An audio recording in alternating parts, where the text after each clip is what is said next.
It's time to talk about closure. Do you need it? Is it necessary? In most relationships, even with my boss, I tend to want to talk things to resolution or to death, whichever comes first.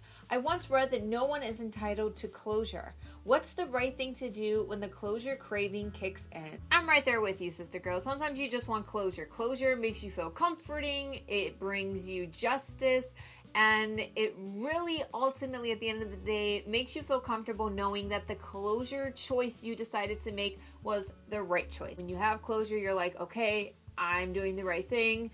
I can move on with my life. But what you read is true. Closure might not ever come, and you can't expect it to come. Once you have the breakup, the break off from whatever relationship you've ended, then they have no obligation to you to give you closure. And if it never comes, you don't want to force it to come. It might end up turning uglier than you're anticipating, and it could even turn into a burned bridge if you're trying to maintain this connection for, say, a colleague. For me, I've waited for closure for many, many years for many different individuals. At one point, I waited in my life for 7 whole years just to finally receive closure and finally receive the ending chapter of a very long-term relationship.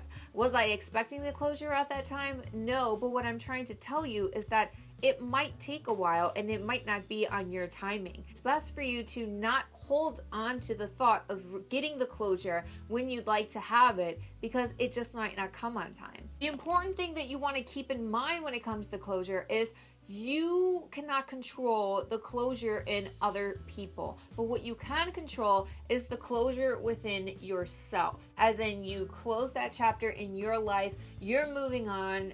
Maybe you wrote a farewell letter and you had some things in your heart and you wanted to get it out. That's a great way to get it off your chest. Maybe you got rid of some things, you cleaned out your closet, you cleaned out your files, you deleted some contacts in your phone or on your social media accounts. Whatever the case may be, as long as you're bringing closure to yourself, then you are able to move forward in your life, regardless of when the closure from someone else comes, if it ever comes. A lot of people like to relate closure as moving forward, but the one thing you have to remember in this situation is that you are the one in charge of your feet. So as long as you're choosing to stand still in this situation until you get the okay from someone else to tell you that it's okay to move on, then you're going to stay still. You're never going to move forward.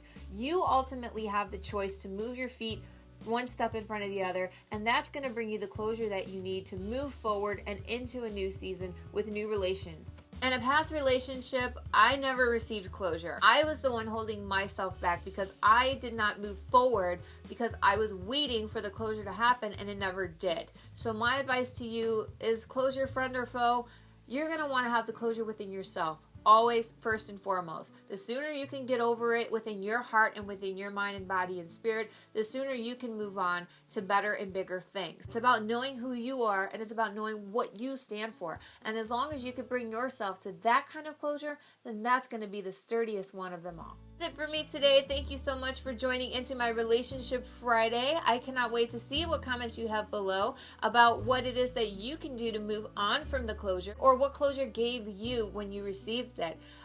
If you enjoyed my video, then I want to encourage you to give me a thumbs up, share the video with your friends and family, and do not forget to subscribe to my YouTube channel by clicking on the annotation right here and subscribe.